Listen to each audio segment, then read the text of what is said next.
Pagi itu, suasana di Pasar Rebo, Jakarta Timur, masih ramai meski waktu sudah menunjukkan pukul 10 waktu Indonesia Barat. Pedagang sayur bersahutan menawarkan dagangannya, dan suara klakson motor sesekali memecah keramaian jalan sempit di sekitar pasar. Di tengah hiruk-pikuk itu, seorang wanita parubaya bernama Bu Marni tampak memanggul dua kantong belanjaan besar dari pasar menuju warung kecil miliknya di pojok gang. Langkahnya pelan, napasnya terengah, tapi wajahnya tetap berseri. Dari seberang jalan, seorang pria berbadan tegap dengan seragam polisi berdiri di depan sebuah warung kopi. Ia merokok sambil memandang sekeliling dengan tatapan sinis. Namanya adalah Bribka Dika, dikenal sebagai polisi yang suka bertindak semena-mena terhadap warga kecil, apalagi terhadap ibu-ibu yang tidak berdaya. Tanpa alasan jelas, ia menghampiri Bu Marni yang sedang menyeka keringatnya di pinggir trotoar. Bu, itu belanjaan dari mana? Enggak izin sama saya, ya? Bentaknya dengan nada tinggi. Bu Marni yang bingung hanya menjawab pelan. Maaf, Pak, saya cuma beli buat warung. Tadi lewat jalan biasa kok. Alasan? Nih orang-orang kayak ibu nih yang bikin pasar semrawut.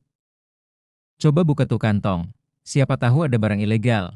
Teriak Dika, lalu dengan kasar merebut salah satu kantong belanja dan membongkarnya di depan orang-orang. Sayur mayur dan tahu tempe berhamburan di aspal. Bu Marni menahan tangis, menatap lantai dengan wajah merah padam karena malu. Tepat saat itu, dari ujung gang, seorang gadis muda berseragam loreng TNI muncul. Langkahnya cepat, matanya menyorot tajam ke arah kerumunan. Gadis itu bernama Serda Aulia, putri tunggal Bu Marni, yang baru pulang dari tugas luar kota sebagai anggota TNI Angkatan Darat. Melihat ibunya dipermalukan di depan umum, tangan Aulia mengepal kuat. Tapi ia masih menahan diri, berjalan pelan menghampiri. Ibu, kenapa belanjaannya dibuang? Tanyanya pelan, tapi nadanya dingin. Bu Marni tak menjawab, hanya menunduk. Sementara Bribka Dika mencibir. Nah, ini dia anaknya. Wah, udah tentara ya sekarang? Tapi kelakuan ibunya kayak maling sayur. Orang-orang sekitar mulai berbisik. Beberapa merekam dengan ponsel. Tapi Aulia tetap tenang. Ia menatap Bribka Dika dalam-dalam. Pak, saya tidak tahu aturan mana yang membenarkan seorang polisi membongkar belanjaan rakyat kecil tanpa surat perintah. Terlebih lagi, menghina ibu saya. Dika tertawa meremehkan. Surat perintah? Hahaha. Emangnya kamu siapa mau ngatur saya? Anak emak-emak pasar berani ngajarin hukum polisi? Aulia diam sejenak. Lalu dengan gerakan cepat, ia mengeluarkan kartu identitasnya dan menaruhnya tepat di depan wajah Dika. Saya prajurit aktif TNI AD. Dan saya anak dari ibu yang baru saja Bapak hina. Situasi mendadak hening. Wajah Dika mulai berubah. Tapi belum tahu bahwa ini baru permulaan, karena Aulia punya batas kesabaran, dan hari itu, batasnya sudah habis. Berikut lanjutan cerita fiksi bergaya realistis. Suasana di pasar mendadak sunyi. Orang-orang yang tadinya menganggap kejadian itu sekadar tontonan biasa, mulai sadar kalau ini bukan insiden kecil. Seorang prajurit TNI, apalagi perempuan, berdiri menantang seorang polisi aktif yang selama ini dikenal sering memeras dan menindas rakyat kecil. Bribka Dika mencoba menahan getaran di suaranya. Ya sudah, saya cuma ngecek aja. Enggak usah dibesar-besarkan. Aulia masih berdiri tegak, wajahnya tetap dingin. Besar atau kecil, tergantung siapa yang merasa terhina. Ibu saya tidak hanya dipermalukan, tapi direndahkan martabatnya di depan umum. Bapak tahu Undang-Undang Perlindungan Warga? Udahlah, jangan bawa-bawa aturan segala. Saya juga aparat negara. Aulia mendekat satu langkah, membuat Bribka Dika secara refleks mundur. Tapi Bapak lupa, jadi aparat bukan berarti berhak mempermalukan rakyat seenaknya. Seragam bukan tameng untuk berbuat zalim. Kerumunan mulai bersorak pelan. Bener tuh, Bu Tentara, ujar salah satu tukang sayur. Polisi itu memang dari dulu suka main kasar sama kita. Seketika, Aulia memutar badannya menghadap warga. Saya minta tolong. Siapapun yang merekam kejadian ini, jangan dihapus. Kita akan bawa ini ke atasan saya dan atasannya dia. Ini bukan soal balas dendam, ini soal keadilan." Bu Marni yang sejak tadi terdiam, akhirnya bersuara lirih, "Nak, sudahlah, nanti kamu kena masalah." Aulia menoleh, memegang tangan ibunya. "Ma, aku diam berarti aku mengizinkan orang lain memperlakukan mama seperti sampah. Aku nggak akan biarkan itu." Bribka Dika mulai gelisah.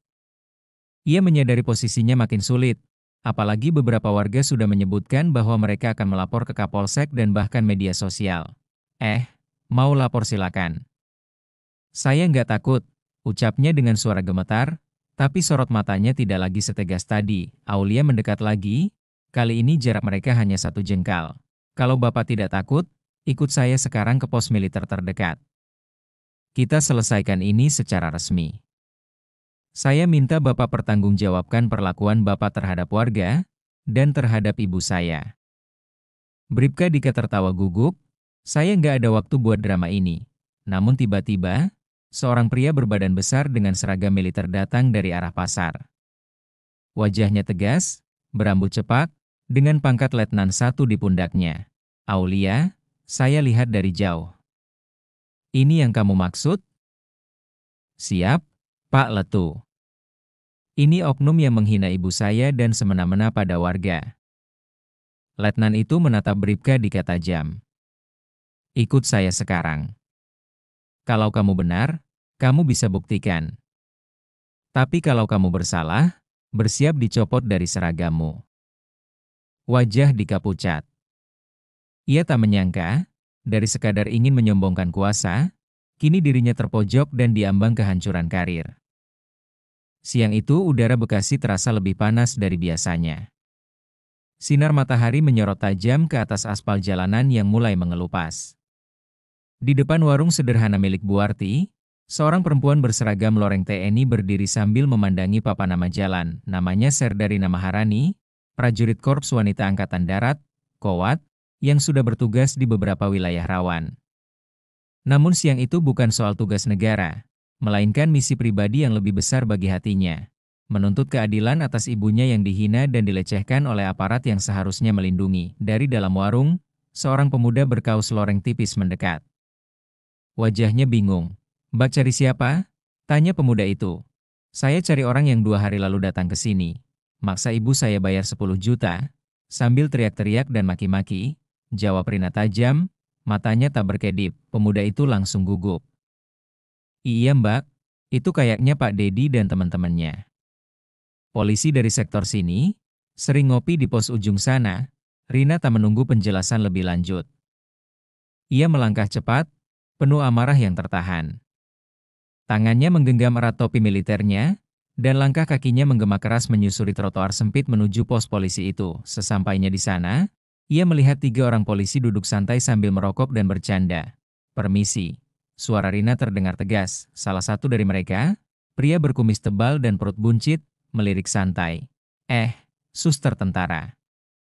"Ada apa, Mbak?" katanya sambil tertawa kecil, disambut cengiran 2 rekannya.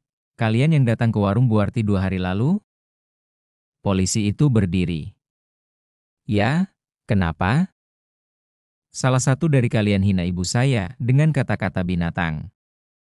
Tiba-tiba suasana menjadi tegang. 2 polisi lainnya bangkit, bersikap defensif. "Kami cuma minta tolong, Mbak." "Jangan dibesar-besarin," ucap salah satunya. Rina melangkah maju, berdiri hanya beberapa sentimeter dari pria berkumis itu.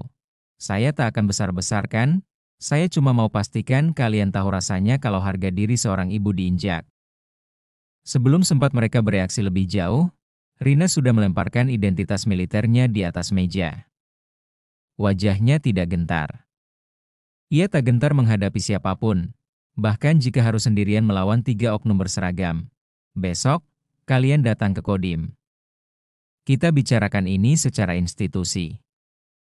Tapi kalau tidak, saya yang akan datang dengan cara saya sendiri." Para polisi mulai berkeringat. Ketegangan memuncak.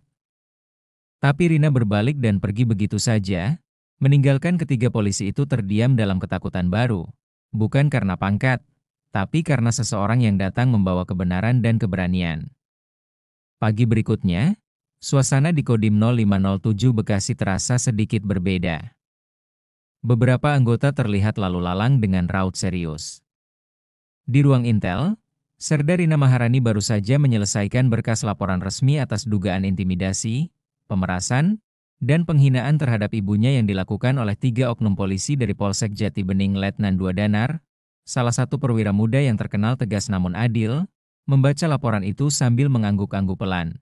Ini cukup berat, Rin. Ada saksi? Tanyanya sambil menatap Rina. Ada. Tetangga, tukang ojek, dan pemuda warung yang dengar langsung. Bahkan CCTV minimarket sebelah warung juga merekam sebagian kejadian. Letda Danar menghela napas. Baik. Ini bisa kita teruskan ke Denpom, Detasemen Polisi Militer, untuk prosedur lintas institusi. Tapi, kamu tahu risiko melawan oknum berseragam, kan? Saya tahu, Pak.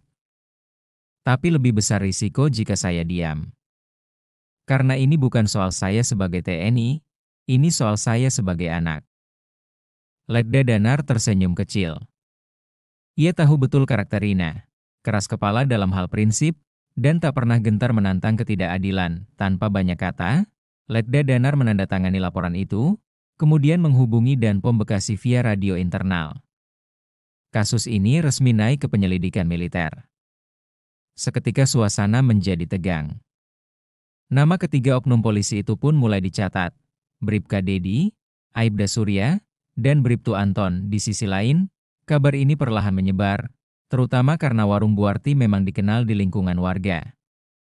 Banyak yang tahu bahwa si ibu yang sederhana itu sering jadi sasaran aparat yang semena-mena. Sore harinya, seorang anggota Kodim berpakaian sipil datang diam-diam ke pos Polsek. Ia memantau gerak-gerik Bribka Dedi CS yang mulai gelisah.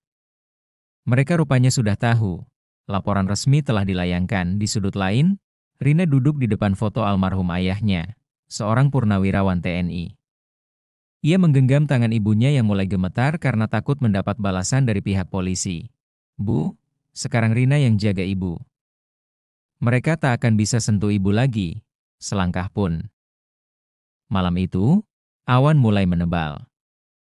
Seolah alam pun tahu bahwa badai besar akan segera datang. Dan yang akan memicunya adalah seorang prajurit wanita yang tak pernah belajar mundur.